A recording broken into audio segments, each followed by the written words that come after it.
ತುಂಬ ಕ್ಲಾರಿಟಿ ಇರೋರು ಅಂತ ನೀವು ಅನ್ನಿಸ್ತಾ ಇದೆ.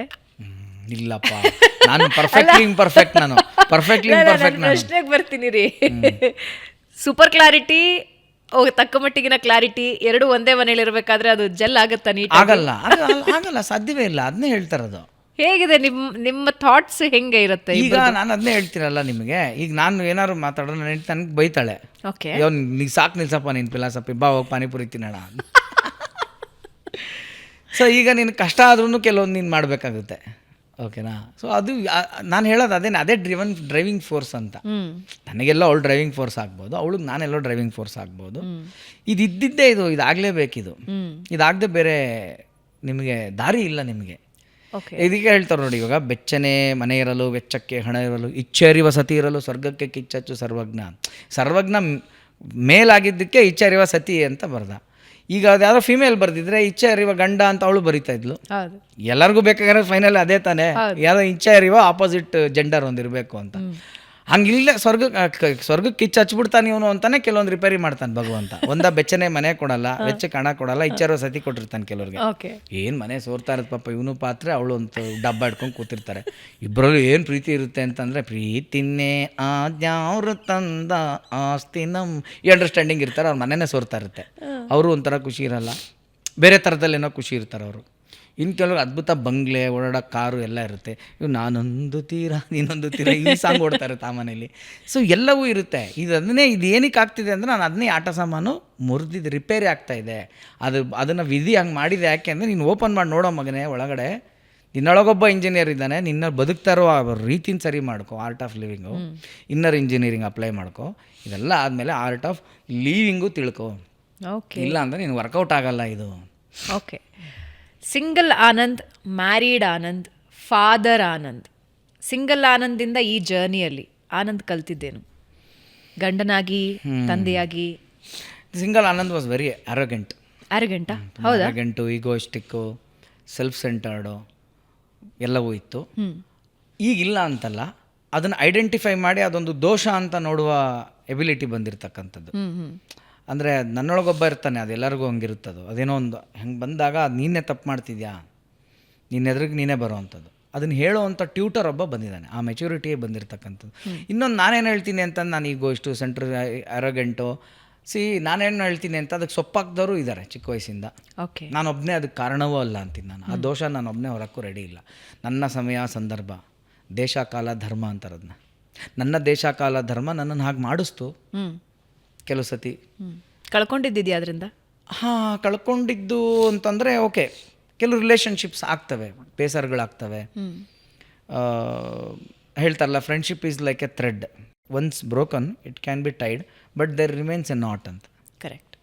ಆ ಥರ ಸಂಬಂಧಗಳು ಕೆಲವೊಂದು ಆಗಿರ್ತಕ್ಕಂಥದ್ದು ಆಗಿದೆ, ಸುಮಾರಾಗಿದೆ. ಬಟ್ ಲುಕ್ಕಿಂಗ್ ಬ್ಯಾಕ್ ಅಹೆಡ್ ನಾನು ಅದನ್ನೇ ಹೇಳ್ತಾ ಇರೋದು, ನಿಮಗೆ ಯಾವತ್ತೂ ನಿಮ್ಮ ಕಂಫರ್ಟ್ ಝೋನ್ ಅನ್ನೋದು ನಿಮ್ಮ ಟೀಚರ್ ಅಲ್ವೇ ಅಲ್ಲ. ಕಂಫರ್ಟ್ ಝೋನ್ ನಿಮ್ಮ ಟೀಚರೇ ಅಲ್ಲ, ನಿಮ್ಮ ಫೇಲ್ಯೂರೇ ನಿಮ್ಮ ಟೀಚರು. Okay, simple madam. ಈಗ ನಿಮ್ಮ ಹತ್ರ ಟಚ್ ವುಡ್, ಸುಮ್ಮನೆ ನಾನು ಹೇಳ್ತೀನಿ, ನಿಮ್ಮ ಹತ್ರ ಬೇಡ, ಯಾರೋ XYZ ಅಂತ ತೊಗೊಳ್ಳೋಣ. ಜೇಬಲ್ಲಿ ಚೆನ್ನಾಗಿ ದುಡ್ಡಿದ್ದಾಗ ಎಲ್ಲರೂ ಚೆನ್ನಾಗಿರ್ತಾರೆ, ಫ್ರೆಂಡ್ಸು, ಪಾರ್ಟಿ, ಅದ್ಭುತ ಎಲ್ಲ ಇರುತ್ತೆ. ಈಗ ಅವ್ನಿಗೆ 7:30 ಸ್ಟಾರ್ಟ್ ಆಯಿತು. ಈಗ ನಾವು 7:30 ಅಂದ ತಕ್ಷಣ ಶನೇಶ್ವರನ್ನು ಒಂದು ಫ್ರೇಮ್ ಹಾಕಿ ಕೂರಿಸ್ಬಿಟ್ಟಿದ್ದೀವಿ. ಅವನಂದರೆ ಭಯ, ಶನೇಶ್ವರ ಅಂದರೆ ಬರೀ ಕೆಟ್ಟದೇ ಮಾಡ್ತಾನೆ. ಈಗ ಅವ್ನು ಬಂದೆ, ಅದು ಒಂದು ಫೈನಾನ್ಸ್ ಮೇಲೆ ಸರಿ ಹೊಡ್ದ ನಿನಗೆ. ನೀನು ಬಂದೆ ರೋಡಿಗಿಳಿ ರಾಧಿಕಾ ಆಯಿತು ನಿನ್ನ ಪರಿಸ್ಥಿತಿ ಇವಾಗ. ಓಕೆ, ಈಗ ನಿನಗೆ ಅದೇ ಫ್ರೆಂಡ್ಸ್ ಹತ್ರ ಹೋಗ್ತೀಯಾ, ಅವರ ಎಕ್ಸ್ಪ್ರೆಷನ್ ಚೇಂಜ್. ಅದೇ ರಿಲೇಟಿವ್ಸ್ ಹತ್ರ ಹೋಗ್ತೀಯಾ, ನಿನ್ನ ಎಕ್ಸ್ಪ್ರೆಷನ್ ಚೇಂಜ್. ಅದೇ ಇನ್ನೊಂದು ಕಡೆ ಹೋಗ್ತೀಯಾ, ಅವರೆಲ್ಲ ಎಕ್ಸ್ಪ್ರೆಷನ್ ಚೇಂಜ್. ಈಗ ನಿನಗೇನು ಬಂತು? ಜ್ಞಾನೋದಯ ಆಯಿತು. ಪ್ರಪಂಚ ಇಷ್ಟೇನಾ ಅಂತ. ಇದನ್ನು ಕೊಟ್ಟವನು ಯಾರು? ಲಾರ್ಡ್ ಶನಿ. ಶು should thank him. Why are blaming? Hi showed that ನಿನಗೆ ಯಾರು ಫೇಕ್, ನಿನ್ನ ಜೊತೆ ಯಾರು ಟ್ರೂತ್ ಅಂತ ತೋರಿಸ್ಕೊಟ್ಟ ಅವ್ನು ನಿನಗೆ. ಥ್ಯಾಂಕ್ಸ್ ಹೇಳು ಅವನಿಗೆ. ಅದು ಬಿಟ್ಬಿಟ್ಟು ನೀನು ಹಿಂಗೆ ಮಾಡ್ದ ಅಂತ ಕೂತ್ಕೊಂಡ್ರೆ ದೃಷ್ಟಿ ಬದಲಿಸು ದೃಶ್ಯ ಬದಲಾದೀತು. ಸೊ ಆಗಬೇಕು. ಸೊ ನಾನು ಹೀಗೆ ನೋಡಿರೋ ಅಂತ ಆನಂದ ಇದೆ. ಅಂದರೆ ನನಗೆ ಈ ಥರ ಎಲ್ಲ ಆದಾಗ ಫೈನಾನ್ಸ್ ಖಂಡಿತ ನಾನು ಅದನ್ನೇ ಇದ್ದಾರೆ. ನಾನು ಅದನ್ನೇ ಹೇಳ್ತೀನಿ, ಏನಾಗುತ್ತೆ, it's a very small circle. ಇವಾಗ ನನ್ನ ಇಂಡಸ್ಟ್ರಿ ಯಾರಿಂದ ಆಯಿತು, ಏನಾಯಿತು, ಸಂದರ್ಭ ಸಹಿತ ವಿವರಿಸಿ ಅಂತ ನಾನು ಹೆಸರೆಲ್ಲ ಹೇಳ್ಕೊಂಡು ಕೂತ್ರೆ ಅಲ್ಲ ಹೇಳಿದ್ನ, ಅದು ಅವ್ರಿಗೂ ತಪ್ಪಾಗುತ್ತೆ. ನಾನು ಇವತ್ತು ಎಷ್ಟೋ ವರ್ಷ ಆದಮೇಲೆ ಅವರು ಸರಿ ಹೋಗಿದ್ದಾರೆ, ನಾವು ಸರಿ ಹೋಗಿರ್ತೀವಿ. ಅದೆಲ್ಲ ಪ್ರಶ್ನೆ. ಇಲ್ಲಿ ಟೇಕ್ ಅವೇ ಅಂತ ಒಂದು ಬರುತ್ತೆ ಮ್ಯಾಟ್ರ್ ಅಷ್ಟೇ. ಟೇಕ್ ಅವೇ ಏನು? ನನಗೆ ಈ ಲೆಸನ್, ನನಗೆ ಇದೆಲ್ಲವೂ ಸೇರಿ ನನ್ನನ್ನೇನೋ ಒಂದು ಮಾಡಿದೆ ಇವತ್ತು. ನಾನು ಒಂದು ಕಡೆಗೆ ಮೂವ್ ಆಗ್ತಾ ಇದ್ದೀನಿ. ಹಂಗಾರೆ ನಾನು ಪರ್ಫೆಕ್ಟಾ? ಇನ್ನೂ ಅಲ್ಲ. I am not mister perfect. ಇನ್ನೂ ಸುಮಾರು ಇದೆ ಆಗಬೇಕಾಗಿರೋವಂಥದ್ದು. ಯಾಕೆ ಅಂತಂದರೆ ಏನೋ ಸ್ಥಿತಪ್ರಜ್ಞದಲ್ಲಿ ನಾನು ಹೇಳುವಂಥ ನಾನು ಒಂದೊಂದು ಸತಿ ಆ್ಯಕ್ಷನ್ಗೆ ಬಂದಾಗ ಅದನ್ನು ಮೀರ್ತೀನಿ. ನಾನು ಎಲ್ಲೋ ಒಂದು ಕಡೆ ನನಗೆ ಹಿಂಸೆ ಆಗುತ್ತೆ ಅದನ್ನು ಸಹಿಸ್ಕೊಳ್ಳೋಕ್ಕೆ. ನಾನು ರಿಯಾಕ್ಟ್ ಮಾಡಿಬಿಡ್ತೀನಿ, ರೆಸ್ಪಾಂಡ್ ಮಾಡಲ್ಲ ಒಂದೊಂದು ಸತಿ. ಇದೆಲ್ಲವೂ ಇನ್ನೂ ಇದೆ. ಅದಕ್ಕೆ ನಾನು ಹೇಳ್ತಾ ಇರೋದು, ಇದು ಸುಮಾರು ರಿಪೇರಿ ಕೆಲಸ ಇರೋವಂಥ ಕಾಲ. ರಿಗ್ರೆಟ್ಸ್ ಇದೆಯಾ ಲೈಫಲ್ಲಿ? ಸಣ್ಣ ಪುಟ್ಟದಿದೆ ಮೇಡಮ್, ಇಲ್ಲ ಅಂತ ಹೇಳಿದ್ರೆ ತಪ್ಪಾಗುತ್ತೆ. ನನಗೆ ಮಾಡಬಾರ್ದಾಗಿತ್ತು, ಆಯಿತು. ಬಟ್ ಅದನ್ನು ಎಲ್ಲೋ ಒಂದು ಕಡೆ ತಿದ್ದುಕೊಳ್ಳೋವಂಥ ಅವಕಾಶವೂ ಆಗಿದೆ. ಮತ್ತೊಂದು ಮಗದೊಂದು ಆಗಿದೆ. ನಾನು ಅದಕ್ಕೆ ಹೇಳ್ತೀನಿ, ಎಲ್ಲದಕ್ಕೂ ಕಾರಣನೇ ಅಜ್ಞಾನ ಅಂತ ಹೇಳೋಕ್ಕೆ ಇಷ್ಟ. ನೀನು ಮಾಡೋ ತಪ್ಪು ಭಗವಂತ ಎರಡು ಥರ ನೋಡ್ತಾನೆ. ಒಂದು ಗೊತ್ತಿದ್ದು ಮಾಡೋದನ್ನ, ಗೊತ್ತಿಲ್ಲದೆ ಮಾಡೋದನ್ನ ಅಂತ. ಗೊತ್ತಿಲ್ಲದೆ ಮಾಡಿದಾಗಲೂ ಪನಿಷ್ಮೆಂಟ್ ಇದೆ, ಅದಕ್ಕೆ ಸ್ವಲ್ಪ ಬೇರೆ ಥರ ಇದೆ. ಇವಾಗ ಹೇಳಲ್ವ, ಗೊತ್ತಿದ್ದು ಮುಟ್ಟಿದ್ರು ಕ್ಯಾಂಡ್ಲು ಬಿಸಿನೇ, ಗೊತ್ತಿಲ್ಲದೆ ಮುಟ್ಟಿದ್ರು ಕ್ಯಾಂಡಲ್ ಬಿಸಿನೇ. ಬಟ್ ಗೊತ್ತಿದ್ದು ಮುಟ್ಟಿದ್ರೆ ಅವಾಗ ಯಾರು ಹೆಲ್ಪಿಗೆ ಬರಲ್ಲ. ದೊಡ್ಡ ನಾನು ಗೊತ್ತಿದ್ರು ನೀನು ಹೋಗಿ ಕ್ಯಾಂಡ್ಲು ಮುಟ್ಟಿದ್ರೆ ಯಾವನೇ ನಿನಗೆ ಬರ್ತಾನೆ ಅಂತಾರೆ. ಗೊತ್ತಿಲ್ಲದೆ ಮುಟ್ಟಿದಾಗ ಒಂದಷ್ಟು ಜನ ಹೆಲ್ಪನ್ನ ಭಗವಂತನೇ ಕಳಿಸ್ತಾನೆ. So it is like that. So ಎಲ್ಲವೂ ಇದೆ, ಇರಬೇಕು ಅಂತೀನಿ ನಾನು. ಏನೂ ಇಲ್ಲ, ನನಗೇನು ರಿಗ್ರೆಟ್ಸ್ ಇಲ್ಲ. I am very happy, I am very thankful to everybody. ಎಲ್ಲ ಸುಮ್ಮನೆ ರೀಲಪ್ಪ, ನಾನು ತಿಳಿದಂಗೆ ಆ ಥರ ಯಾರು ಹೇಳಿದ್ರೆ ರೀಲೇ. ಅದು ಗೊತ್ತಿಲ್ಲ ನನಗೆ. ಅವ್ರವ್ರ ಭಾವಕ್ಕೆ ಅವ್ರವ್ರ ಭಕ್ತಿಗೆ ನಾನು ಯಾರೂ ಅಲ್ಲ ಜಡ್ಜ್ ಮಾಡೋಕ್ಕೆ. ತಂದೆ ತಾಯಿಗೆ ಮಕ್ಕಳ ವಿಷಯ ಬಂದಾಗ they'll be very protective as well as dreamy. ನಮ್ಮ ಮಕ್ಕಳು ಹಿಂಗಾಗಬೇಕು ಅಂತ. ಮಗಳಂತೂ ಈಗ ಇಡೀ ಕರ್ನಾಟಕದ ಮನೆ ಮಾತಾಗಿದ್ದಾಳೆ. ಏನು ಕನಸಿದೆ ಮಗಳ ಬಗ್ಗೆ? ಮಗನ ಬಗ್ಗೆ ಏನು ಕನಸಿದೆ? ಓಕೆ, ಈಗ ಅದೇ ಏನಿಲ್ಲ, ಅವರು ಚೆನ್ನಾಗಿ ಆಗಬೇಕಷ್ಟೇ, ಏನೇನಿಲ್ಲ. ಒಂದು ಬೇಡಿಕೆ, ನಂದೊಂದು ಪಾಲಿಸಿ. ಇಷ್ಟೆಲ್ಲ ಇದೆಲ್ಲ ತಿಳ್ಕೊಂಡ್ಮೇಲೆ ಒಂದು ನನಗೆ ಲೈಫ್ ನನಗೊಂದು ಕಲಿಸಿರೋದೇನು ಅಂತಂದರೆ, ಒಂದು ಹಾಡಿದೆ ಆ್ಯಕ್ಚುಲಿ, ತುಂಬ ಚೆನ್ನಾಗಿದೆ. ಏನು ಬೇಡಲಿ ನಿನ್ನ ಬಳಿಗೆ ಬಂದು ಅಂತ, ಕೃಷ್ಣನ ಕುರಿತು ಹಾಡೋದು. ಗೋಪಾಲದಾಸರು ಬರೆದಿರೋದು ಅನ್ಕೊತೀನಿ, ನಂಗೆ ಗೊತ್ತಿಲ್ಲ, I might be right or wrong. ಕೊನೆಯಲ್ಲಿ ಹೇಳ್ತಾರೆ ಅವರು, ಅದು ಆ್ಯಕ್ಚುಲಿ ಬೇಡದಂತೆ ಪರರ ಮಾಡು ಶ್ರೀಹರಿಯೇ ಅಂತ. ಲಾಸ್ಟ್ ಲೈನ್ ಅವ್ರು ಬರೋದೇನು ಅಂತ, ಯಾರನ್ನೂ ಏನು ನಾನು ಬೇಡದೇ ಇರೋ ಥರ ನಾನು ಇಟ್ಬಿಡು ಸಾಕು ಅಂದ್ಬಿಟ್ಟು ಅಂತ. ಇದು ರಿಯಲೈಸ್ ಆಗೋಕ್ಕೆ ತುಂಬ ಮನುಷ್ಯಂಗೆ ತುಂಬ ಟೈಮ್ ಆಗುತ್ತೆ. So I want to basically make them sure or teach them that ನಿಮ್ಗೇನೆಲ್ಲ ಇದೆ, ಏನಿಲ್ಲ, ಏನು ಮಾಡ್ಕೊಂಡ್ರೆ ಏನಾಗುತ್ತೆ, ಯಾವುದು ವಿಪರೀತ ಡೌನ್ಫಾಲ್ ಅಂದರೆ ಏನು ಅಂತಕ್ಕಂಥದ್ದು.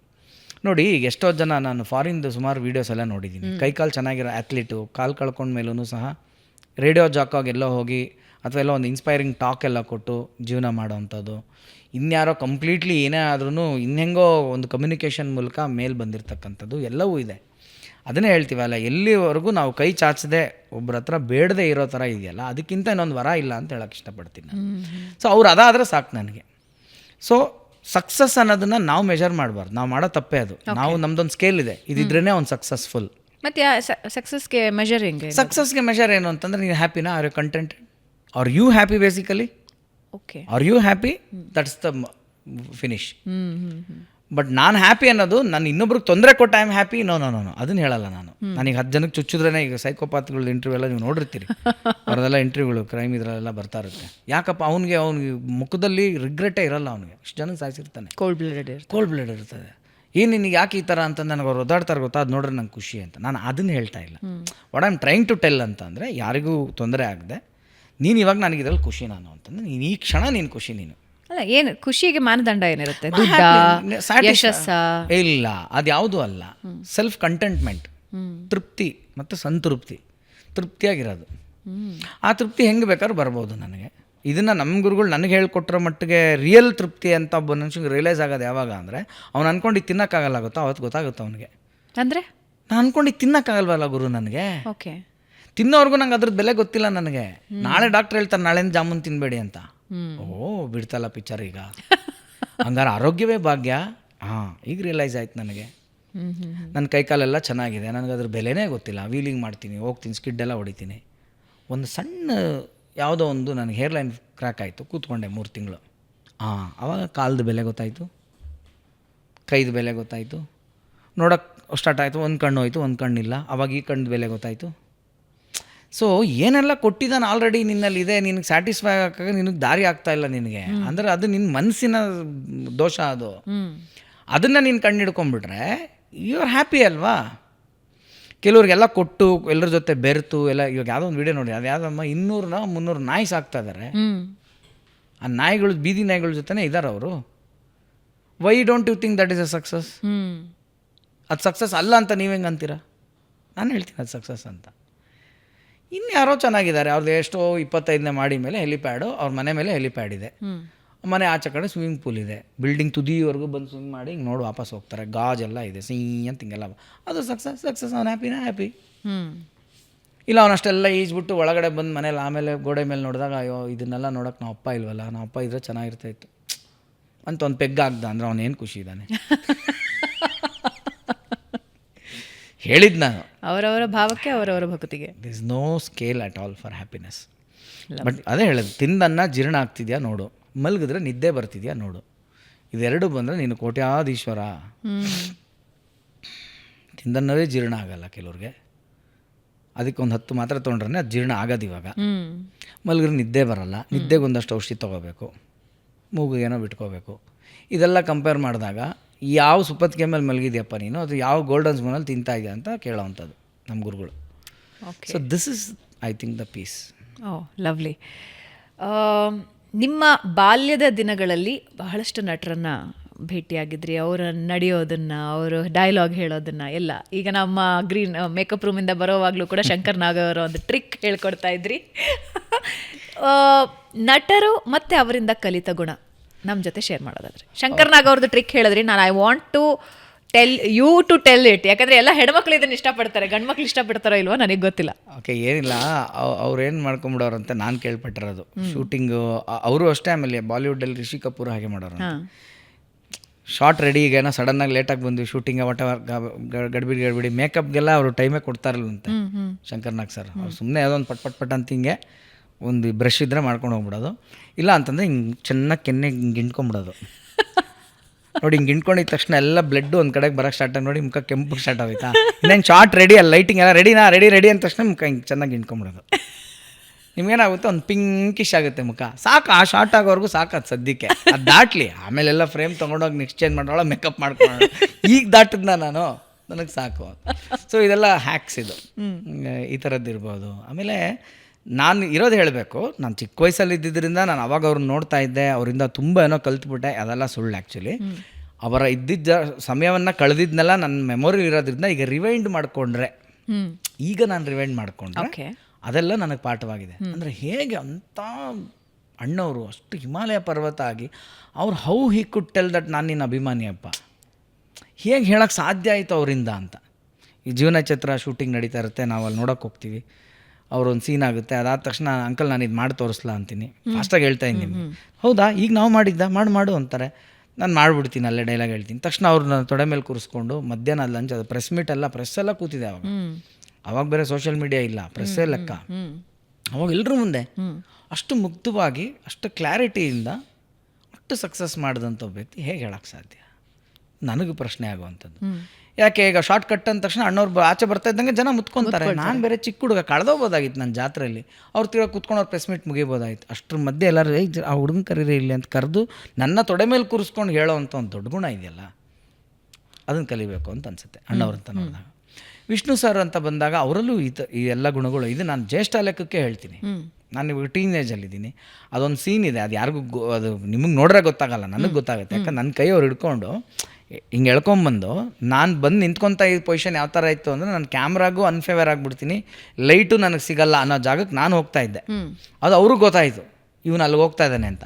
ನನ್ನ ಎಳ್ಕೊಂಬರೋ ಥರ ಮಾಡಿ ಕೈ ಹಿಂಗೆ ಡೈವರ್ಟ್ ಮಾಡೋರು, ನನಗೆ ಹಿಂಗೆ ಮಾಡಿದ್ರು. ಅದು ನನಗೆ ಗೊತ್ತಾಗುತ್ತಲ್ಲ ಒಳಗಡೆ ಮಾಡೋದು. ಸೊ ಏನಕ್ಕೆ ಇದು ಅಂತಂದರೆ ಆಮೇಲೆ ರಿಯಲೈಸ್ ಆಯ್ತು ನಂಗೆ, ಓಕೆ ಟ್ರಾಲಿ ಹಿಂಗೆ ಬರ್ತಾ ಇದೆ, ನಾನು ಫೇವರ್ಗೆ ನಿಲ್ಲಿಸ್ತಾ ಇದ್ದಾರೆ ಅವರು ಅಂತ. ಅವರು ಆ್ಯಕ್ಟ್ ಮಾಡೋದ್ರ ಜೊತೆಗೆ ಸಹ ಕಲಾವಿದರ ಬಗ್ಗೆ ಥಿಂಕ್ ಮಾಡಿ ಒಂದು ಕ್ಯಾಮ್ರಾ ಫೇವರ್ ನಿಲ್ಲಿಸೋ ಗುಣ ಇದೆಯಲ್ಲ, ಇದನ್ನು ನಾನು ಅವರಿಂದ ಕಲಿತೆ ಅಂತ ಅನ್ಬೋದು. ಅಂಬರೀಷ್ ಸರ್ ಅಂತೂ ರಿಯಲ್ ಹ್ಯೂಮನ್ ಬೀಯಿಂಗ್, ಆ ಒಂದು ಹಾರ್ಟ್, ಆ ಹೃದಯ ಶ್ರೀಮಂತಿಕೆ, ಅವರ ಮನೆ ಶ್ರೀಮಂತಿಕೆ ಅದೆಲ್ಲ ಒಂದು ಕಡೆ ಆದರೆ, ಹೃದಯ ಶ್ರೀಮಂತಿಕೆ ಅದಕ್ಕೆ ಭಗವಂತ ಅವ್ರಿಗೆಲ್ಲ ಕೊಟ್ಟನೇನೋ ಅಂತ ಅನಿಸುತ್ತೆ ಒಂದು ಕಡೆ ಹೇಳಬೇಕು ಅಂತಂದರೆ. ಅದನ್ನು ಮತ್ತು same with Ravichandran sir. So treating everybody equally, ಊಟದಲ್ಲಿರ್ಬೋದು, ಆಮೇಲೆ ಕೆಲಸದ ಮೇಲೆ ಅವ್ರಿಗಿರೋವಂಥ ಒಂದು ಆಸಕ್ತಿ, ಆರ್ಟಿಸ್ಟು ಕಂಟೆಂಟ್ ಮೇಲೆ ಅವರು ತಲೆ ಕೆಡಿಸ್ಕೊಳ್ಳೋ ಅಂಥದ್ದು, ಪ್ಯಾಷನ್ನು. ಈಗ ಮೊನ್ನೆ ಅವ್ರ ಬರ್ಡೇ ಆಯಿತು, 65 ಟರ್ನ. ನಂಗೆ ದೇವರಾಣೆ ಅವರಷ್ಟು ಪ್ಯಾಷನ್ ಇಲ್ಲ. ನಂಗೆ ದೇವರಾಣೆ ಅಷ್ಟೆಲ್ಲ ನಾನು ಕಳೆದೋಗೋಕ್ಕೆ ಸಾಧ್ಯವೇ ಇಲ್ಲ, ನಂಗೆ ಚಾನ್ಸೇ ಇಲ್ಲ. ಬಟ್ ಅವ್ರು ಇದ್ದಾರೆ, ಅಷ್ಟು ಜೋಶಲ್ಲಿದ್ದಾರೆ. ನಂಗೆ ಆ ಜೋಶ್ ಇಲ್ಲಪ್ಪ, ನಾನು ಓಪನ್ ಆಗಿ ಹೇಳ್ತೀನಿ. ಸಿನಿಮಾ ಇಷ್ಟಪಡ್ತೀನಿ, ಅದೆಲ್ಲ ಬೇರೆ ಪ್ರಶ್ನೆ. ಬಟ್ ಇವ್ರ ರೇಂಜ್ಗೆ ನಾನು ಐ ಥಿಂಕ್ ಇನ್ನೊಬ್ಬರನ್ನ ಸದ್ಯದ ಮಟ್ಟದಲ್ಲಿ ನನ್ನ ಕಾಲಘಟ್ಟದಲ್ಲಿ ನಾನು ನೋಡಿರಲಿಲ್ಲ. ಅವ್ರಿರ್ಬೋದು. ಶಂಕರ್ನಾಗ್ ಸರ್ದು ಈಗಲೇ ಹೇಳಿದೆ ನಾನು. ಅನಂತ್ನಾಗ್ ಸರ್ ಬಂದಾಗ ಪಂಕ್ಚುಯಾಲಿಟಿ, ಆಮೇಲೆ ಈ ನೆವರ್ ಲೈಕ್ಸ್ ಯಾರೋ ಒಂದು ಅವ್ರಿಗೆ ತುಂಬ ಛತ್ರಿ ಹಿಡಿಯೋದು ಒಂಥರ ಸುಮ್ಮನೆ ಬಕೆಟ್ ಹಿಡಿಯೋದು ಅಂತ ನಮ್ಮ ಲ್ಯಾಂಗ್ವೇಜ್ ಹೇಳ್ತಾರೆ, ಅದೆಲ್ಲ ಇಷ್ಟಪಡಲ್ಲ ಅವರು. ನೀನು ಐರನ್ ಮಾಡಿದ್ಯಾ ಅಲ್ಲಿ ಹಾಕ್ಬಿಟ್ಟು ಹೋಗಿ ಅಷ್ಟೇ, ನಾನು ಹಾಕ್ಕೊತೀನಿ, ಅದೇನು ಬಂದು ನೀನು ನನಗೆ ಹಿಡ್ಕೊಳ್ಳೋದು, ನನ್ನ ಪ್ಯಾಂಟ್ ಹಾಕ್ಬೇಕಾದ್ರೆ ನೀನೇ ನಿಂಗೆ ಹಿಡ್ಕೊಳ್ಳೋದು, ನಾನು ಹಾಕ್ಕೊತೀನಿ ಕೊಡು ಅನ್ನೋ ಥರದಲ್ಲಿರ್ಬೋದು. ಆಮೇಲೆ ವಾಟ್ ಎವರ್ ಆ ಥರದ್ದೊಂದು ಶಿಸ್ತು ಕೆಲಸದಲ್ಲಿ. ಸೊ ಹಾಗಾಗಿ ನನಗೆ ಇವರೆಲ್ಲ ಕಂಡು ವಾಕಿಂಗ್ ಯೂನಿವರ್ಸಿಟಿ ನೋಡಿ ಕಲ್ತಿದ್ದೆ. ಅಶ್ವಥ್ ಅಂಕಲ್ಲು.